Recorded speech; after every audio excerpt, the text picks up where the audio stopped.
شکر ہے رب قدیر کا دامن ہے میرے ہاتھ میں پیران پیر کا. یہ پیران پیر کوئی معمولی ذات نہیں. اب ان کی شان میں کس نے کیا کہا ہے؟ ہم سب سے پہلے شروع کرتے ہیں اس ذات سے جو خلاق کائنات ہے، جو لم یزل ہے، جس کی شان ہے وہ اللہ احد، جس نے کن کہہ کر کائنات کو پیدا کیا. وہ اللہ میرے غوث کی شان کیسے بیان کرتا ہے، میرے غوث کا مقام کیسے بیان کرتا ہے. شیخ ابو المعالی یہ بہت بڑے بزرگ ہیں. ان کی کتاب ہے تحفۃ القادریہ. اس میں آپ لکھتے ہیں کہ امام الانبیاء صلی اللہ علیہ وسلم جب معراج پہ تشریف لے گئے تو سرکار ابد قرار مکان کی حدیں ختم ہو رہی تھی اور لا مکان پر تشریف لے جا رہے تھے. ایک ہے مکان اور ایک ہے لا مکان. لا مکان مطلب وہاں کوئی مکان نہیں ہے، اور مکان کہاں تک ہے؟ عرش تک. عرش سے لے کے فرش تک سب مکان ہی مکان ہے. وہی لا مکان کے مکی ہوئے سر عرش تخت نشیں ہوئے. یہ نبی ہے جس کے ہے یہ مکان، وہ خدا ہے جس کا مکان نہیں. حضور لا مکان پہ جانا چاہتے ہیں. ادن منی کی صدا آتی ہے. جبریل کے ہاتھ سے لگام چھوٹ چکی ہے. رف رف کو واپس کیا جا چکا ہے، اور اب نبیوں کا امام تنہا جا رہا ہے. یہ تنہا بھی کہہ نہیں سکتا، صرف سمجھانے کے لیے کہہ رہا ہوں. تنہا، جہاں تن ہوتا ہے وہاں ہا ہوتا ہے، جہاں تن ہوتا ہے وہاں ہا ہوتا ہے. ہمارا عقیدہ تو یہ ہے اسی کے جلوے، اسی سے ملنے، اسی سے اس کی طرف گئے تھے. وہ کون جا رہا تھا جانے والا جانے اور لے جانے والا جانے. اب میرے غوث کی عظمت سنو، عبد القادر کی عظمت اس قادری سے سنو. اب کیونکہ جب تن نہ رہا تو تنہا کسے کہتے ہیں؟ یہ بات ہے. جب تن نہ رہا تو تنہا کسے کہتے ہیں؟ اور تن رہا اس کا بھی انکار نہیں، اور تن نہ رہا اس کا بھی انکار نہیں. ہم تو بس اتنا جانتے ہیں اسی کے جلوے، اسی سے ملنے، اسی سے اس کی طرف گئے تھے. جانے والا جا رہا ہے، لے جانے والا لے جا رہا ہے. ایسے میں مکہ سے لا مکہ کی طرف عروج کرنا ہے. اس لیے کہ معراج کی شب ہے، شب عروج ہے آج. شب عروج، رات کا عروج، چاند کا عروج، ستاروں کا عروج، فرشتوں کا عروج، حوروں کا عروج، عبادتوں کا عروج، ریاضتوں کا عروج. عبادتوں کی معراج اس لیے التحیات للہ والصلوات والطیبات. سلام کا عروج اس لیے السلام علیکہ ایھا النبی. نیکوں کا عروج اس لیے السلام علینا. بدوں کا عروج اس لیے وعلینا باللہ الصالحین. اللہ اکبر. سب کو معراج نصیب ہو رہی ہے، سب معراج پا رہے ہیں. معراج والے آقا معراج پہ جا رہے ہیں. ان کو تیری معراج یہ کہ تو جانے کہاں تک پہنچا، میری معراج یہ کہ میں میرے قدم تک پہنچا. حضور سید عالم مکہ سے نہ مکہ جانا چاہتے ہیں. نہ وہاں فرشتے نہ فرشتوں کا سردار. رکاب چھوٹی، امید ٹوٹی، نگاہ حسرت کے ولولے تھے. جہاں پر موسیٰ کی رسائی نہیں اب وہاں آمنہ کا لال جاتا ہے. جہاں خلیل کی رسائی نہیں وہاں آمنہ کا لال جاتا ہے. اور جب قدم بڑھانا چاہتا ہے تو وہاں پر ایک نوجوان کو جلوگر پڑتا ہے. وہ نوجوان کہتا ہے یا رسول اللہ، آپ میرے کندھوں پہ پیر رکھتے ہیں اور آپ جہاں جانا چاہتے ہیں تشریف لے جائیں. سرکار ابد قرار نے اس جوان کے کندھوں پہ پیر رکھا اور پیر رکھنے کے بعد لا مکان تشریف لے گئے. اللہ سے عرض کی میرے اللہ یہ کون ہے؟ یہ روایت میں کبھی بیان کر چکا ہوں یہاں تک، یہ کون ہے؟ اب اللہ کہتا ہے یہ کون ہے؟ آج یہی بیان کرنا ہے نا کہ کس نے کیا کہا. امام الانبیاء پوچھے یہ کون ہے جو میرا دل اپنی طرف کھینچ رہا ہے؟ کیسی کشش ہے اس کے اندر، کیسی کشش ہے کہ میرا دل اس کی طرف کھینچتا ہے. لوگ کہتے ہیں لوگ غوث پاک کو اتنا کیوں مانتے ہیں؟ ارے جو اپنی کشش سے امام الانبیاء کی توجہ کو اپنی طرف مبذول کرا لے، حالانکہ یہ سب انہی کے چاہنے سے ہو رہا ہے۔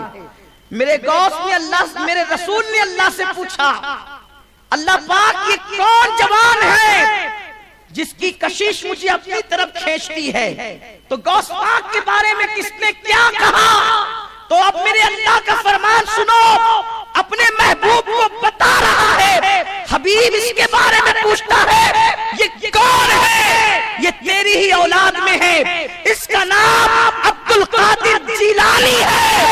جو مقام نبیوں میں تجھے عطا کیا ہے وہ مقام ولیوں میں اس کو عطا کریں گے۔ جو مقام نبیوں میں تجھے عطا کیا ہے، مطلب کیا؟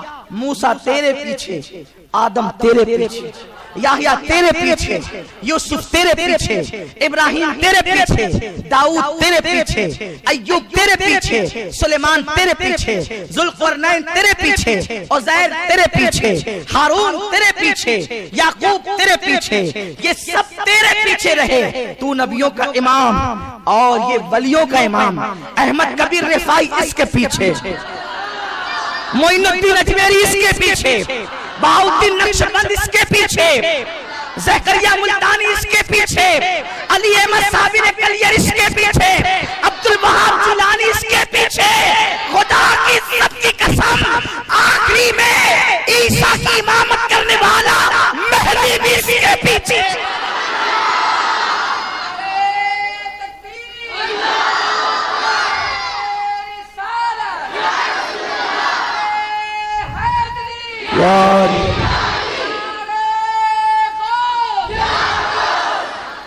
پھر میرا امام وجد میں آ کر فنا فی الغوث امام اہل سنت کہنے لگا، واہ کیا مرتبہ غوث ہے بالا تیرا۔ دیکھا، واہ کیا مرتبہ غوث ہے بالا تیرا، اونچے اونچوں کے سروں سے، اونچوں کے سروں سے، اونچے اونچے، کون اونچے اونچے؟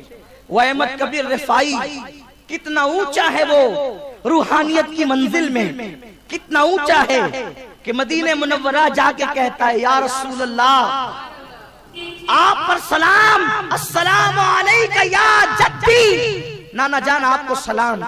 اندر سے جواب آیا اس اونچے کو، وعلیکم السلام یا ولدی،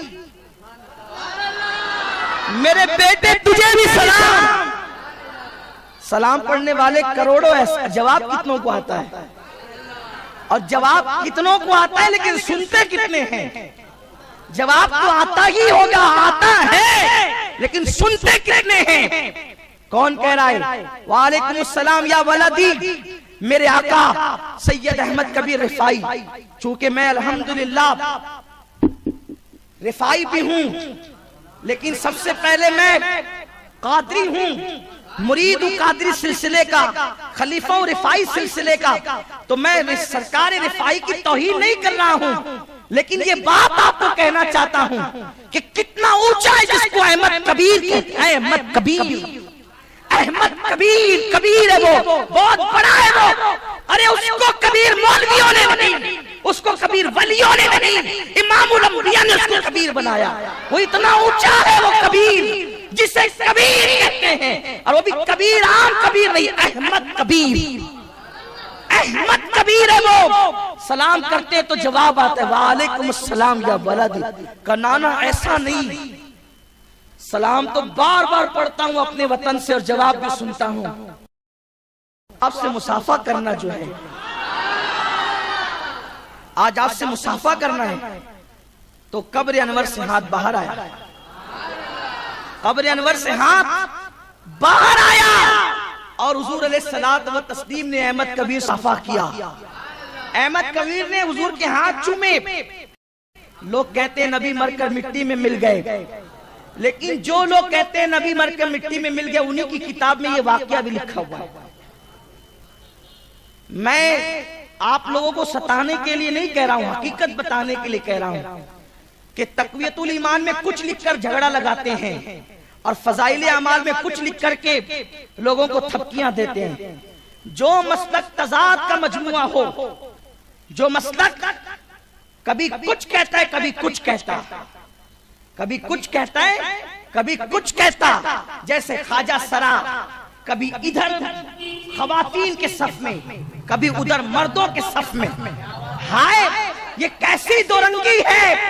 ارے مرد دو رنگ ہو جائے تو دونوں میں شمار نہیں ہوتا، مسلک دو رنگ ہو جائے تو اس کا شمار کس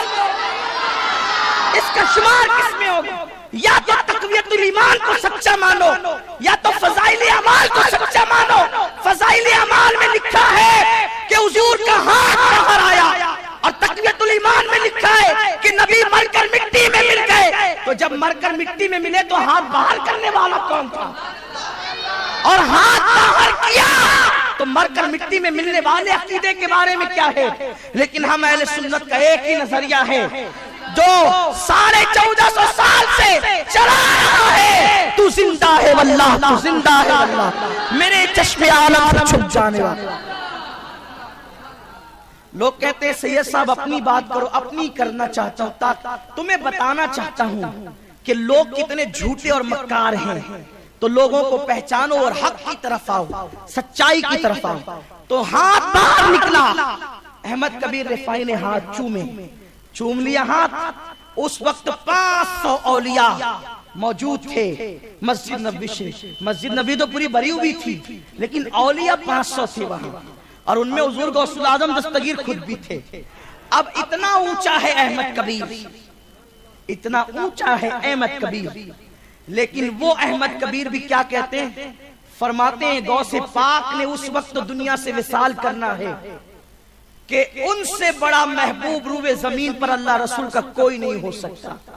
اس منزل پر وہ پہنچیں گے اس وقت تک ان کا وصال نہیں ہوگا. وہ زمین پر روئے زمین پر سب سے زیادہ اللہ رسول کے محبوب، اور اتنے اونچے احمد کبیر رفاعی کی شان ان کے سامنے کیا ہے؟ ایک مرتبہ غوث پاک کی محفل تھی، محفل غوث العظم، اور مرید تھا آدمی غوث پاک کا. لیکن کبھی کبھی جس کے ساتھ زیادہ رہنا ہوتا ہے تو آدمی اس کی قدر نہیں کرتا، اس کی اہمیت نہیں کرتا. تو پھر کیا ہوا؟ مرید تھے، دل میں سوچا سرکار غوث پاک کو تو بار بار دیکھتا ہوں، ذرا توجہ کرنا، اونچے اونچوں کی بات کر رہا ہوں، اونچے اونچوں کے سروں سے قدم. دل میں سوچا غوث پاک کو تو بار بار دیکھتا ہوں، ذرا ایک مرتبہ زیارت ہو جائے حضرت سیدی احمد کبیر رفاعی کی. یہ بڑی اونچی شخصیت. حضرت احمد کبیر رفاعی بہت بڑے اولیاء میں سے، بہت بڑے ولی ہیں. یہ سلسلہ رفاعیہ ان کا عرب میں بہت چلتا ہے. لیکن آپ کو بتاؤں یہ کہاں سے فیض لیتے ہیں ابھی آپ کو پتا چلے گا. اونچے اونچوں کے سروں سے مرید نے سوچا کہ احمد کبیر رفاعی سیدی سرکار حسینی احمد کبیر رفاعی کی زیارت ہو جائے. تو غوث پاک نے مسکرا گیا، کیا بات ہے، احمد کبیر کی زیارت کرنا چاہتا ہے؟ شیخ احمد کی، توجہ فرمائیں، شیخ احمد کی زیارت کرنا چاہتا ہے. مرید کیونکہ ان کو دلوں کے حالات پہ آ گئی ہے تو اس نے کہا جی حضور. فرمایا کہ میری آستین دیکھ. آپ لوگ ایک ڈائلاگ مارتے ہیں نا، وہ تیرے جیسے میری آستین میں رہتے ہیں. آپ کسی کو کہتے ہیں نا تیرے جیسے میں جیب میں لے کے گھومتا ہوں، تیرے جیسے آستین میں رہتے ہیں، یعنی تو کیا ہے، تیرے جیسے میں اپنی آستین میں رکھتا ہوں. یہ تم صرف بات کرتے ہو، غوث پاک کی آستین میں کیسے رہتے ذرا وہ دیکھ. میرے غوث نے فرمایا شیخ احمد کی زیارت کرنا چاہتا ہے. جی حضور. فرمایا میری آستین میں دیکھ. جب آستین میں دیکھا تو سیدی احمد کبیر اس میں نظر آئے. زیارت کر لی، وہی بیٹھے بیٹھے زیارت کر لی. فرمایا دل بھر گیا، ہاں بھر گیا. اس کے بعد بہت عرصہ بیتا، یہ بغداد سے نکل کر شہر احمد کبیر میں گئے، ان کی زیارت کی. احمد کبیر سرکار نے فرمایا او نادان تو غوث پاک کی محفل میں رہتا ہے تو پھر میری طلب تجھے کیوں تھی؟ کیا ان کی آستین میں مجھے دیکھنا تیرے لیے کافی نہ تھا؟ اونچے اونچوں کے سروں سے قدم آلہ تیرا. غریب نواز کتنے اونچے ہیں، غریب نواز کتنے اونچے ہیں. خدا کی قسم ہم ہندوستان والوں کو تو ناز ہے غریب نواز پر، ہم ان کی رعایا ہیں، لیکن سرکار غریب نواز کتنے اونچے ہیں، اتنے اونچے ہیں کہ ان کی قبر انور میں امام الانبیاء آتے ہیں اور وہ حضور کی بارگاہ میں جاتے ہیں۔ لوگوں نے ایک واقعہ لکھا ہے کہ اورنگزیب کو سوجی کہ کچھ لوگ جو ہے وہ دو کام کر رہے ہیں، ایک تو جو لوگ سید نہیں وہ جھوٹے سید ہونے کا دعویٰ کر رہے ہیں، اور جو مزارات نہیں لوگوں نے جب زبردستی مٹی کے مزارات بنا لیے اور اس پر مجاوری کر رہے ہیں، دونوں طرف سے کما رہے ہیں لوگ۔ حالانکہ یہ دونوں چیزیں بڑی عجیب ہے، جہاں کسی ولی کا مزار نہیں وہاں جا کے فاتحہ پڑھنے والوں پہ اللہ کے رسول نے لعنت فرمائی۔ کوئی مزار نہیں وہاں جانے کی اجازت نہیں، لوگ جاتے ہیں، لوگ دھندے کے لیے قبر بھی بناتے ہیں۔ ہم خود دیکھتے ہیں کہ وہ ادھر وہ فلاں بابا نکل رہے ہیں اور ادھر وہ فلاں بابا اور ادھر وہ فلاں بابا نکل رہے ہیں۔ کہا یا اللہ یہ آخر کتنے نکلتے رہیں گے اور یہ کتنے عرص بڑھتے رہیں گے مالیگاؤں کے اندر، اللہ خیر فرمائے۔ تو دھندا ہے یہ، جہاں اللہ کا ولی آرام کر رہے ہیں وہ تو اچھی بات ہے، سچی بات ہے، بالکل ہونا چاہیے اور وہ حقدار ہیں، لیکن جہاں کوئی ولی نہیں ہے، بالکل قبر خالی ہے، کسی کا مزار ہی نہیں ہے، لوگ اس کا بھی عرض کرتے ہیں، اس پہ بھی چندہ کرتے ہیں اور اس پہ بھی کھانے پینے کا وہ کرتے ہیں۔ اب بعض لوگ تو ایسے ہیں کہ جو لوگ نمازی بھی نہیں تھے ان کے بھی آراس ہو رہے ہیں چندے کے لیے، اندر پٹائی ہو رہی ہوگی، اوپر سے چادریں چڑھ رہی ہیں، یہ حال ہے۔ اور بولو تو تکلیف ہوتی ہے، کیوں اپنے بھی ناراض ہوتے ہیں اور غیر بھی ناراض ہوتے ہیں کہ یہ ایسا کیوں بولتے ہیں، لیکن مجھے تو اللہ کی رضا پر میری نظر ہے، حضور کی رضا پہ میری نظر ہے، کوئی کہے نہ کہے میں تو حق بول کے گزر جاؤں، اس لیے کہ حسینی خون چپ رہنے نہیں دیتا۔ عزت اور ذلت کی کوئی حیثیت نہیں ہے، وَتُعِزُّ مَن تَشَاءُ وَتُذِلُّ مَن تَشَاءُ۔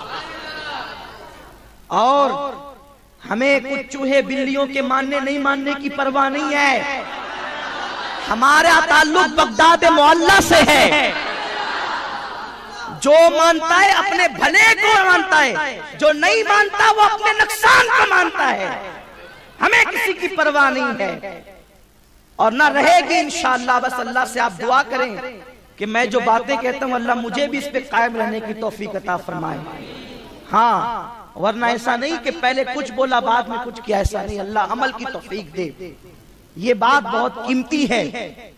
تو اورنگزیب کے دور میں ایسا ہی ہوا کہ لوگ زبردستی کے سید بننے لگے اور خوب پیسے کمانے لگے، کیونکہ سیدوں کی جو سچے مسلمان ہیں سیدوں کی بڑی تعظیم کرتے ہیں، اور اس دور میں زیادہ تعظیم تھی، آج کل کچھ کم ہو گئی ہے، اس دور میں بہت زیادہ تعظیم تھی۔ حال یہ تھا کہ لوگ اپنے گھروں میں اناج نہیں لاتے تھے، پہلے سیدوں کے گھر پہنچاتے تھے، پھر اپنے گھر لاتے، نظر و نیاز کا سلسلہ تھا، بڑے بڑے ناز تھے سیدوں کے، تو ہر ایرا گہرا سید بن بیٹھا تھا۔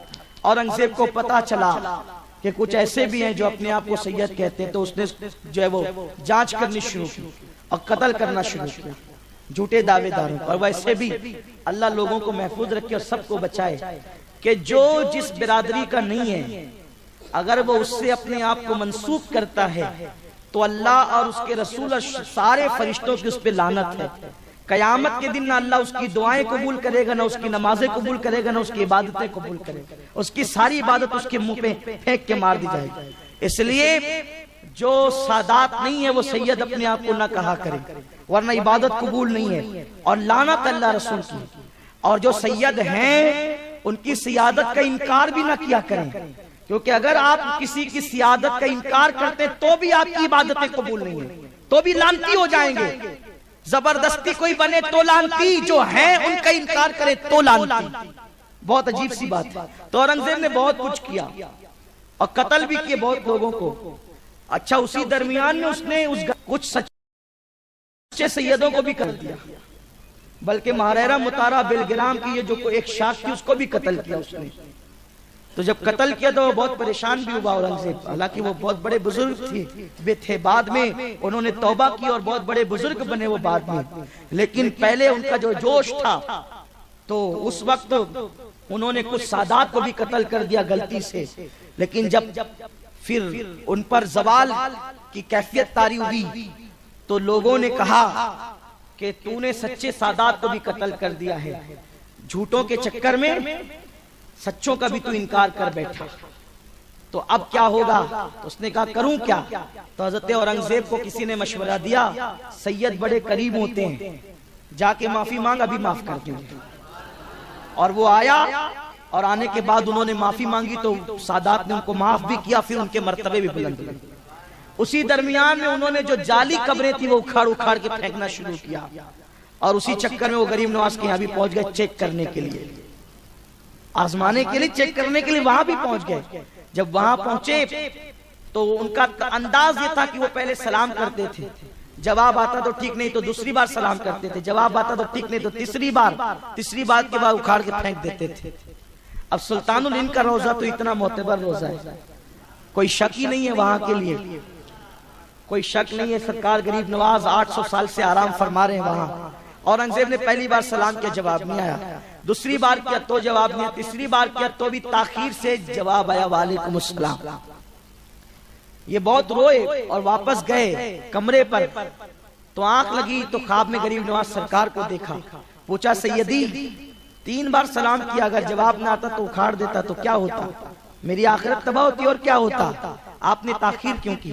فرمایا اورنگزیب کیا کروں، جب تو سلام کرنے آیا تھا تو اس وقت میری قبر انور میں حضور تشریف لائے ہوئے تھے، میری قبر میں میرے نانا آئے ہوئے تھے۔ اب بعض بزرگوں نے یہ لکھا کہ میں حضور کی بارگاہ میں گیا ہوا تھا، فرماتے ہیں کہ جب تو نے سلام کیا تو میں نے جواب نہیں دیا، کیونکہ جب وہ ہو تو پھر توجہ کس کی طرف ہو؟ جب جانے عبادت ہو، جان ایمان ہو تو توجہ کس کی طرف ہو؟ اس لیے میں نے تیری طرف توجہ نہیں کی، لیکن جب تیسری بار تو سلام کر کے تردد میں پڑا تو آقا نے فرمایا بیٹے معین الدین حسن اس کو سلام کا جواب دے دو ورنہ یہ تمہاری قبر کو نقصان پہنچا دے گا، تو تب میں نے تیری طرف متوجہ ہو کے سلام کا جواب دیا۔ یہ ہے غریب نواز جس کی قبر میں حضور آئے، یہ جو سرکار کی بارگاہ میں جائے، وہ غریب نواز بھی میرے غوث کا قدم اپنے کندھے پر لیتے ہیں اور یہ کہہ کر لیتے ہیں بل علی عینی و راسی، یا غوث آپ کا قدم صرف میرے سر پر نہیں بلکہ میری آنکھوں پر بھی ہو، آپ کا قدم صرف میرے کندھوں پر نہیں بلکہ آپ کا قدم میری آنکھوں پر بھی ہو اور میرے سر پر بھی ہو، یہ اونچے اونچوں کے درمیان میرے غوث کی شان ہے۔ ایک بات تو یہ ہے، لیکن دوسری بات اب جو میرا انداز ہے وہ سنیے، اعلیٰ حضرت نے کہا اونچے اونچوں کے سروں سے قدم اعلیٰ تیرا، چونکہ اعلیٰ حضرت اس کی طرف بھی اشارہ کر رہے ہیں، یہ بھی ہو سکتا ہے کہ جب جبریل کے ہاتھ سے رکاب چھوٹی، فرشتے رف رف سب چھوٹ گئے، تب وہاں کوئی اونچا اونچا جا نہیں سکتا تھا، کوئی اونچا اونچا وہاں جا نہیں سکتا تھا، تو حضور کے صدقے میں غوث العظم گئے، تو جب آپ عرش کے اوپر گئے اور جتنی مخلوق تھی سب عرش کے نیچے، تو مثال کے طور پر یہاں پر امین القادری ہے، مولانا غفران ہے، حافظ مقصود ہے، قاری عبدالسلام ہے، قاری نور محمد ہے، علماء ہے، سادات ہے، مشائخ ہیں، میں نے اپنا نام کیوں لیا، مجھے چھوڑ دے، یہ سب بڑے بڑے لوگ ہیں۔ اب اوپر کی چھت پر کوئی ہو، اوپر کی چھت پر کوئی ہو تو بتائے جا اس کا قدم ہے ہمارے سر کے اوپر ہے کہ نہیں ہے؟ بولو ہے کہ نہیں ہے؟ شب معراج محبوب کے صدقے عرش پر بلا کر غوث العظم کو وہاں کھڑا کیا جہاں محبوب کو کھڑا کیا، تو اب کیا ہوا؟ ساری مخلوق کے سر غوث العظم دستگیر کے قدموں کے نیچے۔ غور فرمائے، امام اس لیے کہہ رہے ہیں اونچے اونچوں کے سروں سے، اونچے اونچوں کے سروں سے قدم اعلیٰ تیرا۔ اب جب قدم ایسا ہے، سر بھلا کیا کوئی جانے، جس کا قدم وہاں تک جاتا ہو جہاں اونچے اونچوں کے سر نہیں جاتے، تو جب قدم ایسا ہے تو آپ کے سر کا اندازہ کون لگا سکتا ہے؟ ہم یہ نہیں کہتے کہ غوث پاک کا مرتبہ نبیوں سے بڑھ گیا، غوث پاک کا مرتبہ رسول فرشتوں سے بڑھ گیا نہیں، غوث پاک کا مرتبہ صحابہ سے بڑھ گیا نہیں، جو بڑے وہ بڑے۔ لیکن ایک بات کہوں، کچھ لوگ یہ کہتے ہیں کہ غوث پاک کا قدم ان کے بعد کے ولیوں کی گردن پہ، پہلے والوں کی نہیں، کہ پہلے میں تو ان کے پیر بھی ہیں، ان کے دادا پیر بھی ہیں، ان کے پردادا پیر بھی ہیں، ان کے ابا بھی ہیں، ان کے نانا بھی، سب تو اولیاء تھے۔ لیکن بڑی پیاری بات سرکار نوری فرماتے ہیں، سب کی گردنوں پہ ان کا قدم ہے۔ کس شان سے ہے؟ کس شان سے ہے؟ جو بعد والے ہیں ان کی گردنوں پہ ایسے جیسے باپ کا قدم بیٹے کے کندھوں پہ ہوتا ہے، اور جو پہلے والے ہیں ان کی گردنوں پر بھی ہے، لیکن اس شان سے جیسے بیٹے کا قدم باپ کی گردن پر ہوتا ہے۔ آپ بتائیں، امام حسین کا قدم رسول اللہ کی گردن پہ آ گیا تو کیا امام حسین کا مرتبہ نبی سے بڑھ گیا؟ نہیں، بلکہ نبی نے کندھوں پہ چڑھا کر کے بتایا، دیکھو حسین کا قدم یہ ہے، حسین کی عظمت میرے درمیان یہ ہے۔ تو سارے اولیاء نے ان کا قدم کو رسول اعظم کا قدم لے کر کے بتا دیا کہ لوگوں دیکھو اولیاء کی نزدیک عبد القادر کا مرتبہ یہ ہے۔ تو سرکار غوث پاک کے بارے میں اللہ نے فرمایا، ابھی تو اللہ کی بات چل رہی ہے، بات دور نکل گئی، کہ جو مرتبہ نبیوں میں آپ کو دیا وہ مرتبہ ولیوں میں ان کو دیں گے، عبد القادر جیلانی کو۔ تو میرے غوث کے لیے دعا ہوئی، آقا نے دعا کی، جو صرف چاہے تو قبلہ بدل جائے۔ ان کی دعا کی کیا شان ہوگی؟ عرض کی اللہ میرا قدم اس نے لیا اپنی گردن پر، میری امت کے سارے اولیاء اس کا قدم اپنی گردن پر لیں۔ اور غوث پاک جب پیدا ہوئے تو آپ کی پشت پر میرے نبی کا نشان، قدم کا نشان موجود تھا، قدم کا نشان ساتھ میں لے کر آئے تھے غوث پاک۔ یہ مہر ولایت آپ اس کو کہہ سکتے ہیں، غوث پاک لے کر کے آئے تھے۔ اب اس کے بعد آئیے حضور نے کیا کہا، یہ بات تو ابھی اللہ کی نقل ہو رہی تھی، اللہ کی بیان ہو رہی تھی۔ حضور نے کیا کہا، گلدستہ کرامات اولیاء، اس میں یہ روایت موجود ہے، ایک مرتبہ سیدہ فاطمہ کا حجرہ ہے۔ اب ذرا دل کے کانوں سے سنیں کس نے کیا کہا میرے غوث کی شان۔ سیدہ فاطمہ کا حجرہ ہے، حجرہ فاطمہ، بے اجازت ان کے گھر جبریل بھی آتے نہیں، قدر والے جانتے ہیں قدر شان اہل بیت۔ سیدہ فاطمہ کا حجرہ، علی مرتضیٰ موجود، سیدہ فاطمہ موجود، حسن مجتبہ موجود، حسین دلربا موجود، یعنی 5 تن پاک اس حجرے میں جمع، 5 تن جمع ہیں۔ امام حسن کھڑے ہوئے ہیں اور حضور امام حسین کھڑے ہوئے ہیں، اور امام حسن کو حضور سینے سے چمٹا رہے ہیں اور چوم رہے ہیں، سینے لگا رہے ہیں۔ امام حسین دیکھ رہے ہیں، چھوٹا بچہ مولا حسین دیکھ رہے ہیں، نانا جان آج حسن کو زیادہ پیار کر رہے ہیں۔ حالانکہ کبھی ایسا نہیں ہوتا تھا، کیا ہوتا تھا، زیادہ ناز مولا حسین کے اٹھائے جاتے تھے، لیکن آج حسن مجتبہ کو سینے لگا لگا کر ہونٹ چومے جا رہے ہیں، گال چومے جا رہے ہیں، گردن چومی جا رہی ہے، پیشانی چومی جا رہی ہے، اور بار بار سینے لگا رہے ہیں۔ سیدہ فاطمہ سے برداشت نہ ہوا، بابا میرا حسین ٹک ٹک دیکھتا ہے، میرا حسین ٹک ٹکی باندھ کر دیکھ رہا ہے۔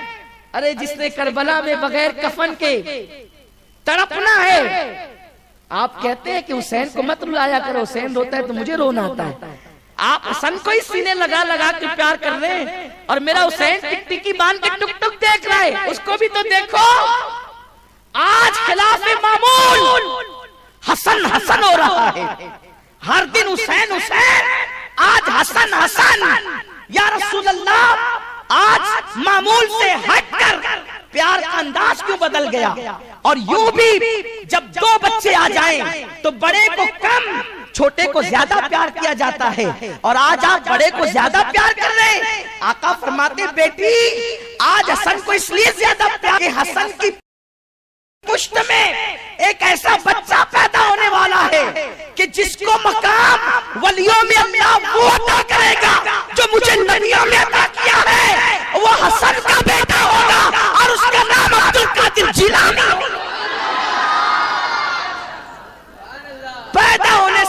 نبیوں کا امام خطبہ جس کا پڑھے وہ میرا غوث ہے.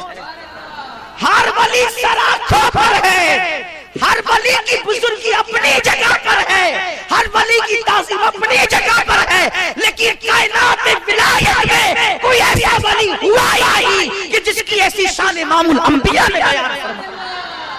آقا فرماتے اس کی اولاد میں حسن کی اور ایک بچہ ہوگا، عبد القادر اس کا نام ہوگا، وہ ولیوں کا سلطان ہوگا، اور اس کی ولایت کے ڈھنکے زمینوں میں بھی بجیں گے اور آسمانوں میں بھی بجیں گے. یہ شان ہے میرے غوث کی. اور پھر آئیے مولا حسین کی بارگاہ میں.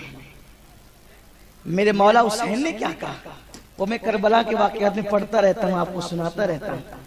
جب حضرت امام قاسم وہ تعویذ لے کر کے آئے، امام حسن کا لکھا ہوا تعویذ یہ میرے بابا نے دیا ہے، تو امام حسین نے دیکھا تو ہاتھ اٹھا دیا، اللہ میرے بھیا حسن نے اپنی اولاد میرے قدموں پہ قربان کر دی، نسل کی پرواہ نہیں کی.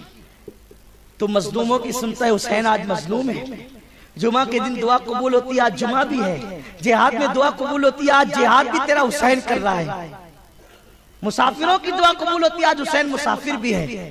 میرے اللہ میرے بھائی حسن نے بھائی ہونے کا حق ادا کیا، اپنی نسل کی پرواہ نہیں کی، میری پرواہ کی. اس کی اولاد میں تو کبھی کمی نہ کرنا، اس کی اولاد کو قیامت تک موجود رکھنا، اس کا نسب سلامت رکھنا. ندائی حسین تیری دعا قبول. تیرے بھیا حسن کی نسل میں ایسا بیٹا پیدا کریں گے جو مقام نبیوں میں تیرے نانا کو دیا، ولیوں میں مقام اس کو عطا کریں گے، اور اس کا نام عبد القادر جیلانی. نام کے ساتھ ٹنکے بج رہے ہیں. یہ میرے غوث کی شان ہے، غوث العظم دستگیر کا مقام. پھر آئیے امام جعفر صادق کی طرف. حضرت امام جعفر صادق فرماتے ہیں، یہ روایت بھی میں کہیں پڑھ چکا ہوں، جب آپ کے وصال کو 3 دن رہ گئے امام جعفر صادق کے وصال کو، تو اس وقت امام موسیٰ کاظم فرماتے ہیں کہ میرے والد سوچتے تھے کہ ہر لمحہ عبادت میں گزاروں. عبادت کرتے کرتے آنکھ بند ہوئی، عالم مشاہدہ میں، عالم رویا میں آپ مشاہدہ کرنے لگے کہ میں آسمانوں کی سیر کر رہا ہوں. کون سیر کر رہا ہے؟ جن کے کنڈے کی نیاز کرتے ہو، امام جعفر صادق. کون جعفر صادق؟ امام اعظم ابو حنیفہ کہتے ہیں کہ میری عمر صرف 2 سال ہے. لوگوں نے کہا داڑھی کے بال سفید ہو گئے، 2 سال کے کیسے؟ فرمایا 2 سال اس لیے کہ 2 سال امام جعفر صادق کی صحبت میں رہا، بس یہی میری زندگی ہے، اور جو ان کی صحبت کے علاوہ گزارا وہ کوئی زندگی نہیں ہے. یہ امام جعفر صادق ہے. امام جعفر صادق کون ہے؟ ان کی بات کروں تو بہت دور تک بات جائے، بس اتنا سمجھ لیں کہ حضور نے ان کی پیدائش سے پہلے بشارت دی تھی کہ میرے پوتوں میں ایک محمد جعفر صادق نام کا پوتا ہوگا، اور وہ علم کو یوں کھولے گا، وہ علم کو یوں کھولے گا، علم کو یوں کھولے گا، علم کی گرہ کو یوں کھولے گا جس طریقے سے کوپل نکلتی ہے اور دانا پھٹتا ہے نا، اس طریقے سے. یعنی کوپل دانے کے اندر ہوتی نہیں ہے، توجہ کریں آپ، کوپل دانے میں ہوتی نہیں ہے، لیکن جب کوپل نکل کے دانے کو پھاڑتی ہے تو لوگ کہتے ہیں یہ آیا کہاں سے، یہ آیا کہاں سے؟ تو امام جعفر صادق کا علم یہی تھا کہ جب آپ کوئی علمی مسئلے کا نقطہ بیان کرتے تھے لوگ کہتے تھے یہ آیا کہاں سے، کیونکہ وہ کوپل کی طرح نکلتا تھا. تو سرکار نے اس طرح اشارہ فرمایا تھا، اور ان کو سرکار نے سلام بھی بیان فرمایا تھا. جعفر صادق کو سلام بھی کہا تھا حضور علیہ السلام نے. یہ امام جعفر صادق کی شان ہے، اور ان کی شان میں بڑے بڑے بزرگوں نے منقبتیں پڑھی ہے. یہ امام جعفر صادق رضی اللہ تبارک و تعالیٰ کی شان ہے. امام جعفر صادق کا مرتبہ میں کیا عرض کروں. امام اعظم کو علی جب کہہ رہے ہیں کہ میں جو جتنے دن رہا وہی میری زندگی ہے، اس کے سوا کچھ اور نہیں. امام جعفر صادق خود فرماتے ہیں، علامہ جامی فرماتے ہیں، امام جعفر صادق کہتے ہیں ہمارے پاس صحیفہ فاطمہ ہے، اس لیے ہمارے پاس جو علم ہے وہ دنیا میں کسی کے پاس نہیں ملے گا. امام جعفر صادق کا قول ہے. امام جعفر صادق کا قول ہے یہ، اللہ اکبر. تو وہ امام جعفر صادق کے وصال کو 3 دن رہ گئے. امام موسیٰ کاظم ان کے بیٹے ہیں. یہ رات دن عبادت میں ہے، عالم رویا میں مشاہدہ کرنے میں آسمانوں کی سیر کر رہا ہوں. ایسے میں فرماتے میں نے ایسے چہرے دیکھے کہ آج سے پہلے میں نے کبھی ایسے چہرے نہیں دیکھے تھے. ایسے میں حضرت انس بن مالک تشریف لائے. امام جعفر صادق کہتے ہیں میرے نانا جان کے صحابی انس بن مالک تشریف لائے. یہاں سے یہ بات بھی سن لو جو لوگ رافضیوں سے متاثر ہے، اور کہتے ہیں کہ صرف 3 صحابہ مسلمان رہ گئے تھے، سب کافر ہو گئے تھے۔ امام جعفر صادق کہتے ہیں میرے نانا کا صحابی انس بن مالک تشریف لایا اور پتا چلا اہل بیت کا عقیدہ یہ تھا کہ صحابہ کافر نہیں ہو سکتے، بلکہ صحابہ کی تربیت تو امام الانبیاء نے کی۔ ارے وہ پیر کامل نہیں، وہ پیر کامل نہیں جس کا مرید بگڑ جائے، وہ پیر کامل نہیں جس کا مرید بگڑ جائے، وہ مرغی خاندانی نہیں جس کے نیچے کا انڈا خراب ہو جائے۔ ان مرغیوں کو جو ہے وہ لوگ خاندانی اور اصیل نہیں کہتے، جس کے نیچے کا انڈا خراب ہو جائے اور جس پیر کا مرید بگڑ جائے وہ پیر کامل نہیں ہوتا۔ تو اللہ اکبر، امام الانبیاء کا مرید کیسے بگڑ سکتا ہے؟ امام الانبیاء غوث پاک کہتے ہیں میرے دور میں اگر منصور ہوتا تو میں اس کو بچا لیتا، منصور کے دور میں میں نہیں تھا، اگر میں ہوتا تو اس کو بچا لیتا۔ فرماتے وہ تو بچہ تھا طریقت کا، ہائے ہائے کیا کہا، وہ طریقت کا بچہ تھا، برداشت نہیں کر سکا۔ میں حیران ہوں جس کو پوری کائنات کہتی ہے کون اللہ کے لیے قتل ہونے والا ہے، انوار کہتے ہیں کون اللہ کے لیے قتل ہونے والا ہے، تو وہ کہتا ہے کہ انا الحق، میں اس کا حقدار ہوں۔ غوث پاک کہتے ہیں وہ تو بچہ تھا۔ جس کے سامنے بچے ایسے ہوتے ہیں ان کا مرتبہ کیسا ہوگا؟ اسی لیے اعلیٰ حضرت کہتے ہیں جو تیرا طفل ہے کامل ہے یا غوث۔ یہ دیکھا یوں منقبت بیان ہوتی ہے، کیا شان سے کہہ رہے ہیں جو تیرا طفل ہے، جو تیرا بچہ ہے کامل ہے یا غوث، تو فیلی کا لقب واصل ہے یا غوث۔ بس وہ طفیلی ہو جائے، بس طفیلی ہو جائے تو وہی اتنا ہی کافی ہوتا ہے۔ آپ جانتے ہیں شیخ ابو المعالی فرماتے ہیں، اور کتنی بڑی بات فرماتے ہیں جو غوث پاک کے در پہ کتا بیٹھتا تھا نا، کتا، توجہ کریں، جو غوث پاک کے در پہ کتا بیٹھتا تھا وہ دنیا کے پیروں سے افضل ہے، دنیا کے پیروں سے افضل ہے۔ غوث پاک کا کتا جس کی شان ہے، غوث پاک کے کتے کی شان ہے، وہ دنیا کے پیروں سے افضل ہے۔ غوث پاک کے کتے کا یہ مقام ہے۔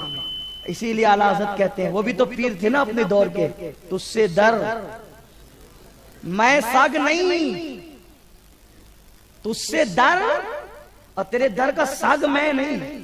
سگ کہنا بہت بڑی بات ہے، وہ تو بھرم رکھ لیتے ہیں سگ کہنے کا، لیکن سگان دنیا کو یہ بھی برداشت نہیں۔ شیخ ابو المعالی کہتے ہیں کہ غوث پاک کے در کا کتا پیروں سے بڑی عظمت رکھتا ہے۔ اسی لیے اعلیٰ حضرت نے ڈائریکٹ اپنے آپ کو سگے بغداد نہیں کہا، کیا کہا؟ تو اس سے در، پھر در سے سگ، سگ مانے کتا، اس کتے سے مجھ کو نسبت، تو اس سے در، در سے سگ، اور سگ سے ہے، ڈائریکٹ نہیں، کتے سے ہمیں نسبت ہے۔ تو پھر کیا ہوا؟ میری گردن میں بھی ہے دور کا ڈورا تیرا۔ اور یہ ڈورا آ گیا نا دور کا، ارے دور کا صحیح لیکن آیا تو ہے۔ اب آیا تو کیا ہوگا؟ اس نشانی کے جو سگ ہے نہیں مارے جاتے، اس نشانی کے جو سگ ہیں۔ دیکھو کتے دو قسم کے ہوتے ہیں، کتے دو قسم کے ہوتے ہیں، ایک پٹے والے ایک بغیر پٹے والے۔ کبھی دیکھا ہے کتے نہیں دیکھا؟ اس کے لیے بھی بمبئی کا چڑیا گھر جانا پڑے گا۔ ارے اپنے شہر میں بہت گھومتے ہیں نا، گلی کوچوں میں گھومتے رہتے، نہیں کتے نہیں جانتے ایک دم ہوتی ہے، 4 پیر ہوتے، اس کا پیٹ نہیں ہوتا، کتے کو کھیر ہضم نہیں ہوتی، بھونکتا رہتا ہے، کتا اس کو کہتے ہیں، اور کتا ہی تو کتا ہوتا ہے نا، کتا۔ بھئی آپ بھی عجیب ہیں، میں کتے کی بات کرتا ہوں آپ ہنستے ہیں۔ آپ نے تو تقریر کرنا چوری کر دیا بھائیو، بات کچھ کرتا ہوں آپ سمجھتے کچھ ہیں، ایسا مت کیجئے۔ کتا وہی کتا، کتا سمجھتے ہیں نا، اور مراٹھی میں کترا، عربی میں کلب، عربی میں کلب، فارسی میں سگ، اردو میں کتا، انگلش میں ڈاگ۔ اب سمجھے وہ 2 قسم کا ہوتا ہے، 2 قسم کا، ہنسی کی بات نہیں سچی بات، 2 قسم کا کتا ہوتا ہے۔ اب کتے کی سب برادری تو ایک ہی ہوتی ہے نا، اس میں تو کوئی الگ الگ نہیں ہوتا، سارے کتے ایک ہی برادری کے ہوتے ہیں، یکساں ہی ہوتے ہیں۔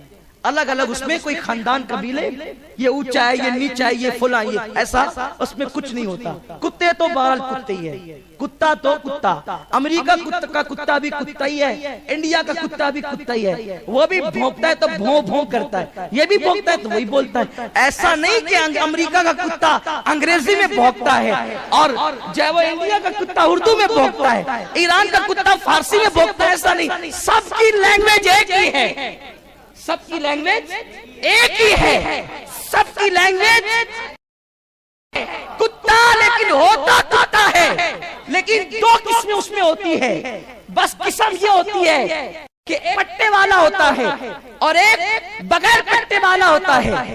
جو بغیر پٹے والا ہوتا ہے کتا تو وہ بھی ہوتا ہے، اس کو کھانے کے لیے در در گٹری لے کر نہیں، در در اس کو ایسے گھومنا پڑتا ہے. جو بغیر پٹے کا کتا ہوتا ہے اس کو صبح سے لے کے شام تک کھانے کی فکر ہوتی ہے. کبھی اس کا در، کبھی اس کا در، کبھی در بدر گھومتا ہی رہتا ہے. کہیں اس کو قرار نہیں ملتا. کبھی گلی، کبھی کوچے، کبھی نگر، کبھی ڈگر گھومتا ہی رہتا ہے. کتا کھانے کے لیے خود کی فکر، پانی کے لیے خود کی فکر، سونے کے لیے کوئی اس کو بستر نہیں ملتا تو کسی درخت کے نیچے سو جاتا ہے، کسی درخت کے نیچے سو جاتا ہے، کبھی کبھی روڈ پہ سو جاتا ہے. آپ کہیں کہ کتے پر بھی اسٹڈی کی جا سکتی ہے. یہی تو تقریر کا فن ہے. میں کوئی فنکار تو نہیں ہوں، لیکن آپ نے جو مقرر بنا دیا ہے تو پھر ان کو بھی پڑھنا پڑتا ہے، ان کو بھی پڑھنا پڑتا ہے، ان کو بھی دیکھنا پڑتا ہے. ان کی نفسیات کیا، اس پہ معلومات حاصل. کیونکہ آج ہو گیا کتے کا عنوان کوئی پوچھ لیا تو لوگ کہیں گے جی راتوں رات مقرر بننے کا انجام اچھا نہیں ہے. تو ان کو کہیں گے ہم راتوں رات والے نہیں ہیں، ہم تو 1450 سال والے ہیں. جس کتے کے گلے میں پٹا نہیں آپ رات دن دیکھتے ہیں اس کو در بدر پھرنا پڑتا ہے. لیکن غلطی سے کسی کی روٹی چرا کے کھا لیا یا کسی کا نقصان کر دیا، کسی کے گھر میں گھس گیا، ڈنڈے خوب برستے ہیں، ہاں پیر توڑ دیا جاتا ہے، کوئی پریشان حال نہیں ہوتا. یہی ہوتا ہے. ہنسنے کی بات نہیں، بات تو کتے کی ہو رہی ہے. لیکن اس کتے کو اگر بس میں وہ چڑھ گیا ہکال دیا جاتا ہے، ٹرین میں چڑھا ہکال دیا جاتا ہے، گھر میں گھسا ڈنڈے مار کے ہکالا جاتا ہے. حتیٰ کہ لوگ بیت الخلا میں بھی گھسے تو لوگ اس کو مار کے نکال دیتے ہیں. کتا ہی ہے، لیکن ایک دوسرا کتا ہوتا ہے اور اس کتے کے اندر کوئی پر نہیں ہوتے. وہ بھی اسی برادری کا، وہ بھی اسی ذہن کا، وہ بھی اسی آواز کا، وہ بھی اسی نسل کا، وہ بھی اسی رنگ کا. بس اس کتے میں فرق یہ ہو جاتا ہے کہ وہ کسی کی غلامی کا پٹا ڈال لیتا ہے اور جتنے بڑے کی غلامی کا پٹا ڈالتا ہے. مرسیڈیز کار کے اندر مولوی کو بیٹھنا نصیب نہیں، لیکن کتا اس میں بیٹھا ہے. پوچھو کتے مرسیڈیز کار میں یہ مولوی نہیں بیٹھ سکا اور تو کیا قسمت لایا کہ تو بیٹھا ہے؟ تو وہ کہے گا دیکھا نہیں کس کی غلامی کا پٹا ڈالا ہے، وزیر اعظم کی، وزیر اعظم کی، وزیر اعظم کی غلامی کا پٹا ڈالا، ایم پی کی غلامی کا پٹا ڈالا، تو بادشاہ کی غلامی کا پٹا ڈالا. تو جہاں وہ بادشاہ وہاں میں کتا. کتا ضرور، کتے کی قسمت نہیں کہ کار میں گھومے، کتے کی قسمت نہیں کہ پلین میں بیٹھے، لیکن یہ نہ قسمت کے باوجود کتے کی کوئی قسمت نہیں، لیکن اس کے باوجود میں تقدیر کا منکر نہیں ہو رہا ہوں، سمجھا رہا ہوں. اس کے باوجود کار میں کس چیز میں بٹھایا؟ گلے کے پٹے میں. کسی کا روٹی چرا کے کھا لیا، لوگ ڈنڈا اٹھانے سے پہلے سوچتے ہیں نہیں اس کو نہیں مارو، چلو اس کے مالک کے پاس. دیکھو وہ ایک روٹی کھایا ہے، بھر کے دو. مارنی پڑی، لیکن شکایت مالک تک گئی. ڈنڈا مارنے سے پہلے 100 بار سوچتے ہیں ماریں گے نا تو مالک اگر بہت بہت پاورفل ہے لڑنے آئے گا، چھوڑے گا نہیں، مسائل کرے گا. یا اللہ کتا ہی ہے لیکن بس گلے میں پٹا ڈال دیا تو آخر کار میں بھی گھوم رہا ہے، کوئی مار بھی نہیں رہا ہے. میرے اعلیٰ حضرت یہ کہتے ہیں اس نشانی کے جو سگے نہیں مارے جاتے، قیامت میں بھی 2 قسم کے لوگ ہوں گے. قیامت میں بھی دو قسم کے لوگ ہوں گے. فرشتے دیکھیں گے پٹا ہے کہ بغیر پٹے کا ہے, پٹا ہے کہ بغیر پٹے کا ہے. تو اعلیٰ حضرت کہتے ہیں دور کہیں صحیح لیکن پٹا تو ہے. اس نشانی کے جو سگ ہے نہیں مارے جاتے